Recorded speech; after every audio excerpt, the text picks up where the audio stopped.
आप देख रहे हैं SY लाइव न्यूज।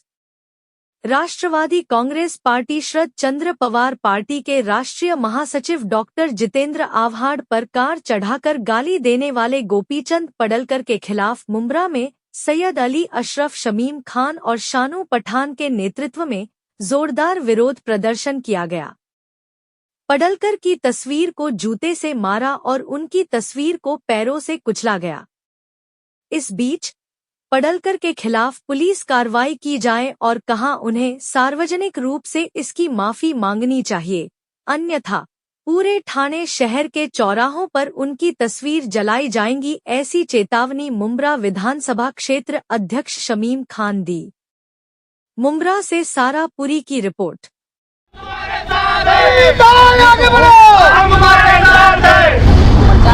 आज हमारा डेलीगेशन हमारे तमाम पार्टी के पोस्ट होल्डर, हमारे माजी नगर सेवक, हमारे थाना जिला के माइनॉरिटी अध्यक्ष मुफ्ती असरफ साहब और नूर चौधरी, शानू भाई और बहुत सारे हमारे ब्लॉक प्रेसिडेंट, जावेद मेडिकल, बहुत सारे लोग, सबका नाम लूंगा तो कोई छूट जाएगा तो मुझे नाराज हो जाएगा।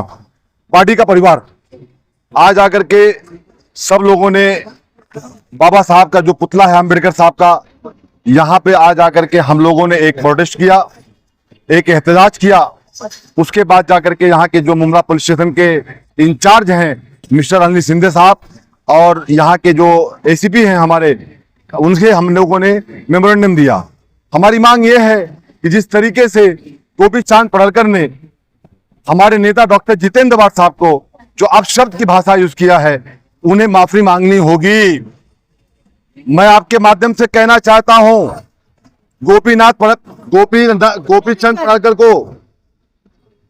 गोपीचंद पडलकर, तुम्हारा रिकॉर्ड हम जानते हैं, हमने तुम्हारा फोटो वो भी देखा है।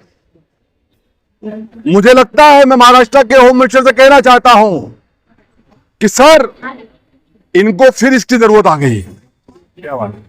क्योंकि अगर भरी सभा के अंदर, अधिवेशन के कंपाउंड के अंदर जिस तरीके का अर्थ शब्द उन्होंने हमारे नेता डॉक्टर जितेंद्र आव्हाड साहब के ऊपर यूज किया है, उसकी पूरा शहर नहीं बल्कि पूरा महाराष्ट्र, पूरा देश उसकी निंदा करता है। मैं कहना चाहता हूं कि फानूस बन के जिसकी हिफाजत हवा करे, फानूस बन के जिसकी हिफाजत हवा करे, वो शम्म क्या पूछे जिसे रोशन खुदा करे। तुम जितेंद्र आव्हाड को जितना दबाओगे वो उतना ही आगे दौड़ेगा, जितेंद्र आव्हाड को जितना रोकोगे वो उतना ही तेज चलेगा। क्योंकि उसके दिल में, उसकी सोच में, उसकी जो विचारधारा है, उसके अंदर सिर्फ उनको एक ही बात समझ में आता है कि दलित समाज, पिछड़े लोगों को न्याय दिलाना। जितेंद्र आव्हाड ने हमेशा न्याय दिलाने का काम किया है। इसीलिए हम जैसे कार्यकर्ता, लोग कहते हैं सत्ता बत्ता, लेकिन हम जैसे कार्यकर्ता पूरी ईमानदारी के साथ, पूरी लॉयल्टी के साथ डॉक्टर जितेंद्र आव्हाड साहब के दाएं बाएं खड़े हुए हैं, मजबूती के साथ में।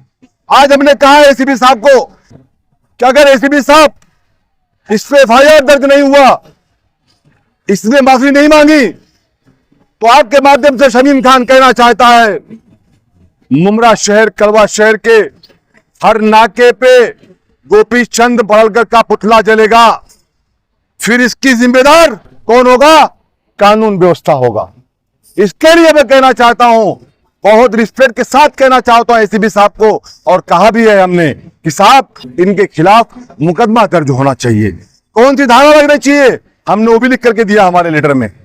दूसरी बात यह है कि यहां के एक्स टीएमसी ने जो हमारे मुस्लिम समाज के बारे में जो अपशब्द की भाषा यूज किया है, हम ऐसा उनसे उम्मीद नहीं करते थे, लेकिन उन्होंने किया है तो उनको इसकी माफी मांगनी चाहिए कैमरे के माध्यम से आकर के। और अगर माफी वो नहीं मांगते हैं तो मुझे कानून पे यकीन है, आज हमने लेटर दिया है पुलिस स्टेशन में कि इनके ऊपर भी मुकदमा दर्ज हो। शानू पठान ने और हमने मिलकर के लेटर दिया हमारे डेलीगेशन में। आज हमारे पार्टी के वरिष्ठ शमीम खान साहब और तमाम लोग आज हम लोग पुलिस स्टेशन के अंदर आए थे। जैसा कि आपको मालूम है कि भाजपा का एक एमएलसी है गोपीचंद पडळकर, उसने हमारे एमएलए डॉक्टर जितेंद्र आव्हाड साहब अपशब्द कहा उनको और वहां पर उनको मारने की धमकी दी। मैं ये पूछना चाहता हूं कि महाराष्ट्र की जो हमारी विचारधारा है, शिव शाहू फूले अंबेडकर, क्या यही विचारधारा हम लेकर देश के अंदर आगे बढ़ेंगे? अगर तुम इस तरह की हरकतें तुम असेंबली के बाउंड्री के अंदर करोगे तो मुझे नहीं लगता कि तुम महाराष्ट्र का तुम तरक्की काम कर सकते हो। दूसरी चीज, हमारे मुमरा के केएमसी थे महेश आयर, उसकी जिस तरह की वीडियोस और ऑडियो हमारे पास आई, उसने हमारे मुमरा के बहुत ही सीनियर मीडिया के रफीक कामदार उनके बारे में अपशब्द कहा और हमारे मुस्लिम समाज के बारे में कहा और हमारे आव्हाड साहब के बारे में कहा। मैं सिर्फ एक बात कहना चाहता हूं कि खामोश मिजाजी तुम्हें जीने नहीं देगी। आज हम सब खामोश हैं, हमारे अध्यक्ष के नेतृत्व में हम यहाँ पर आए हैं। इस बात को याद रखना कि खामोश मिजाजी तुम्हें जीने नहीं देगी। इस दौर में जीना है तो कोहराम मचा दो। और महेश आयर को मैं जवाब देना चाहता हूं, तूने हमको कहा, हालांकि ये बात बोलने जैसी नहीं है, जो महेश आयर को, उस करप्ट इंसान को जिसने हमारे गरीब गोर गरीब को 5000 लोग बेघर किया, जो उसको एक लाफा मारेगा मैं उसको 50,000 रुपए इनाम दूंगा। और मैं ये बात कहना चाहता हूं कि महेश आयर, तेरी जबान को इंशाअल्लाह हम एक दिन खामोश करेंगे और मैं ऑनरेबल हाईकोर्ट से कहूंगा कि इसकी एंटी करप्शन के तहत इसकी पूरे एसेट, इसकी पूरी लायबिलिटीज, पूरी प्रॉपर्टी जब्त की जाए, ताकि हमारे देश में एक मिसाल बने कि जो ऑफिसर का करप्शन करेगा, जो गोर गरीब को बारिश के मौसम में बाहर कर देगा, उसके साथ यही होगा। जय हिंद, जय महाराष्ट्र।